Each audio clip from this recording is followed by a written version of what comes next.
Yeah, well, thanks for that great explanation. You've been on it for 30 years, so it's a powerful testimony to your belief in it.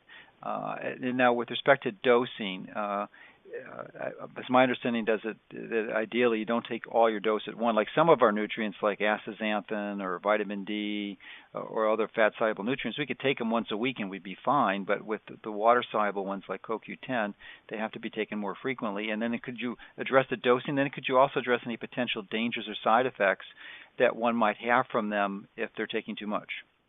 All right, let me address the side effects because it's so simple.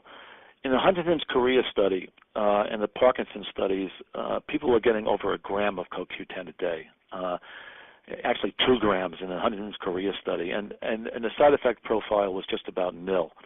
I have used very high doses of CoQ10. I've used gram doses in patients awaiting heart transplantation who needed higher doses of CoQ10, especially those patients who were on statins at the same time, and I saw very few side effects.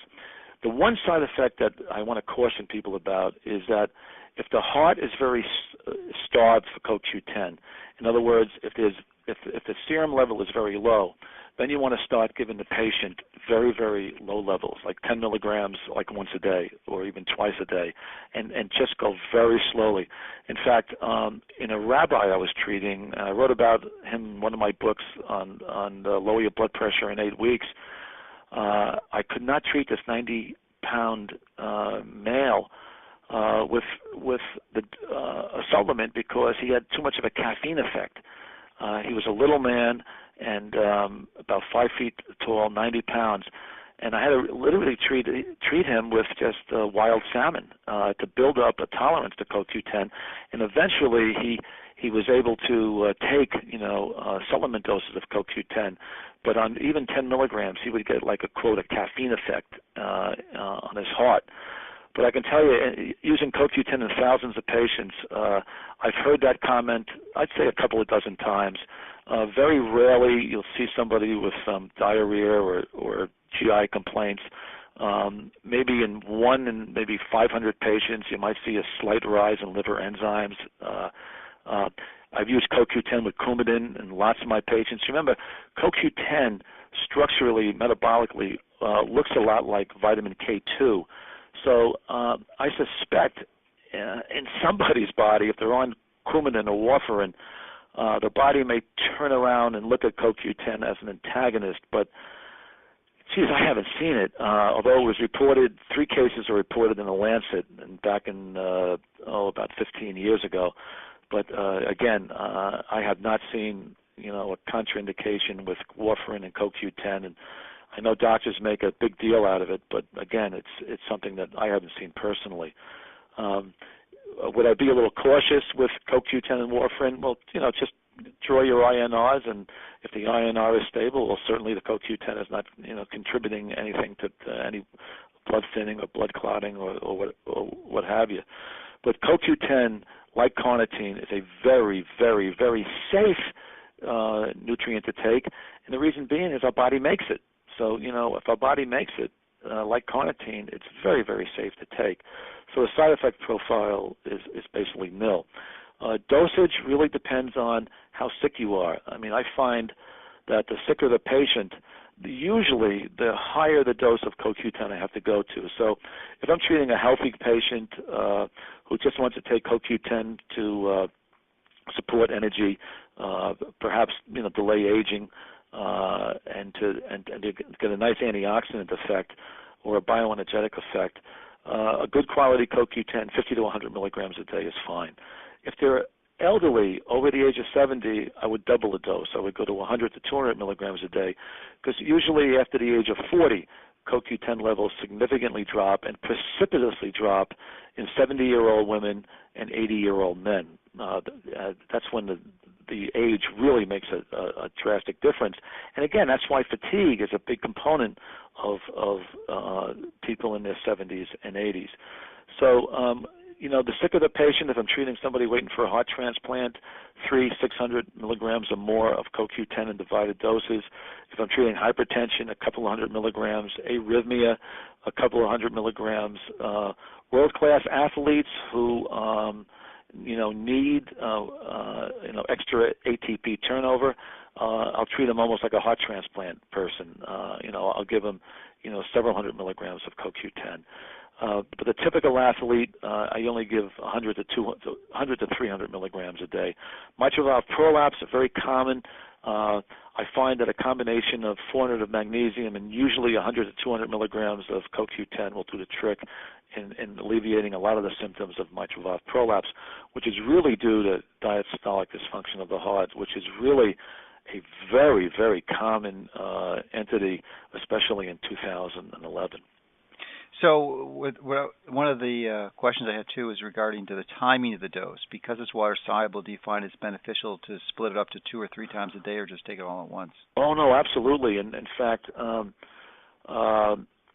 in my metabolic cardiology book, I have a whole timeline on CoQ10, and in it, at the International Conference on CoQ10, only a few years ago, we realized that the multiple dosing of CoQ10, you get higher blood levels. And the same thing is true of the carnitines. So in anybody I use CoQ10 on, I always tell them BID or twice-a-day dosage is really good, so morning and late afternoon.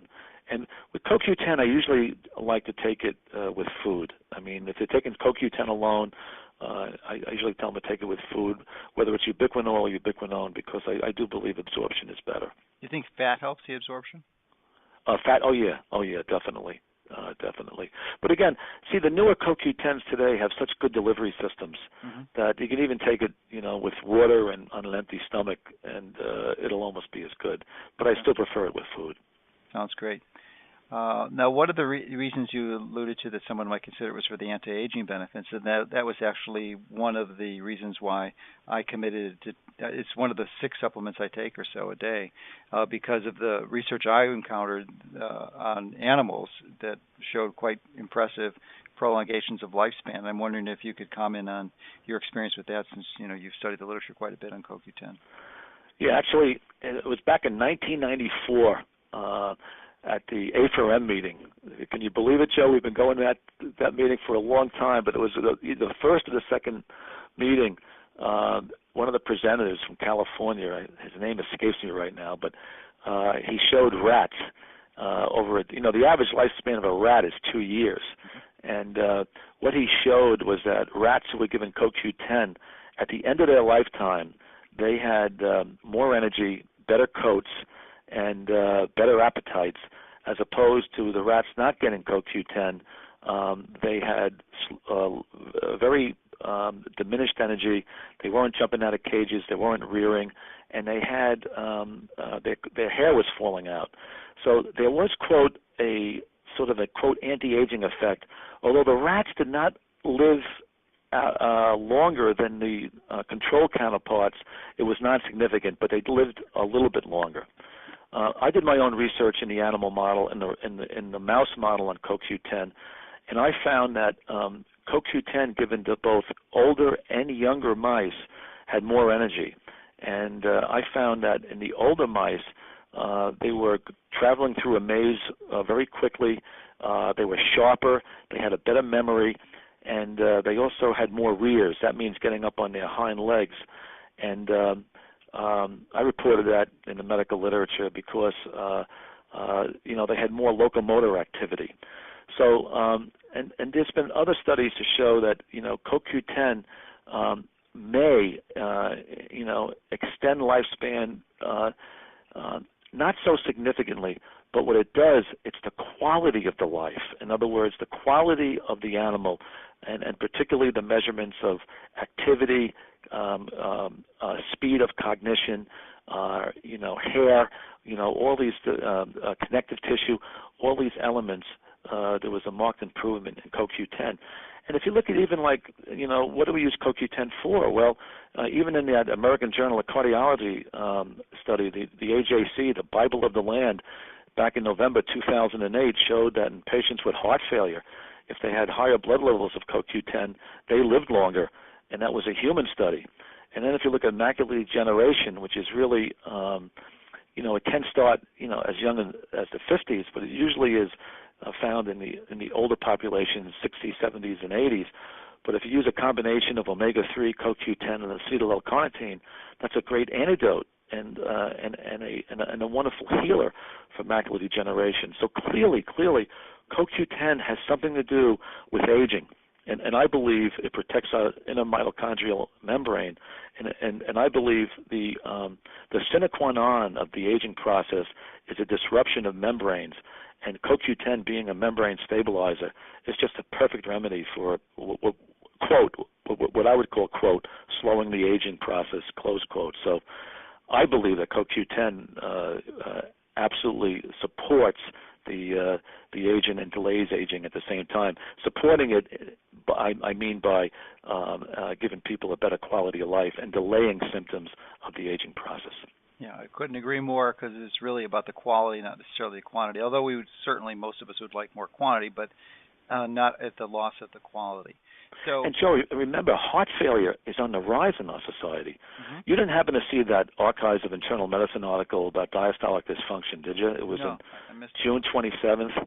I actually wrote a letter to the editor. They turned it down. I was shocked, but women get more diastolic dysfunction than men. And what diastolic dysfunction is, it takes more energy to fill a heart with blood than to empty the heart with blood, and it takes actually more ATP to do that. And there was this article in the Archives of Internal Medicine that showed that this diastolic dysfunction, when these researchers looked at echocardiograms over a period of years, they showed that diastolic dysfunction was more common in women, and I've talked about this for years in my newsletters, but more common in women, and it precedes systolic dysfunction or systolic, heart failure by a decade or two. And this is huge because, again, what I talked about, the Gulf War syndrome and mitochondrial toxicity, and remember, the Gulf War veterans had more shortness of breath, which I believe was due to diastolic dysfunction, but you'd have to do an echocardiogram to prove it. But the point I'm making here is that since we live in a society where mitochondrial toxins are prevalent everywhere, including the use of pharmaceutical drugs, and most pharmaceutical drugs are mitochondrial toxins, that we are vulnerable to diastolic dysfunction, and that's why shortness of breath is a major symptom of the day. So when this Archives of Internal Medicine came out only a month ago, it demonstrated that not only is diastolic dysfunction on the rise, but basically it's very dangerous because it precedes the heart failure. But the editorial as well as the article stated that doctors aren't interested in it, nor do they want to learn about it because there's no solution for it. But Joe, you and I both know that the solution for diastolic dysfunction of the heart or shortness of breath is basically mitochondrial support. And again, I would give the awesome foursome being CoQ10, carnitines, magnesium, and ribose. But to start, CoQ10 for a mitochondrial support and preserving ATP production is really the best way to start. So we're all aging quicker right now in this time, in this very toxic, sort of hostile environment. We're aging quicker, so we need sort of a magical, silver bullet. And I never believed in silver bullets before, but this is one of them, Joe, that I just feel like for the last 30 years has really served my patients well and served me as well as can be. So I just feel a big debt to CoQ10, and it's literally my top nutraceutical, my entire history.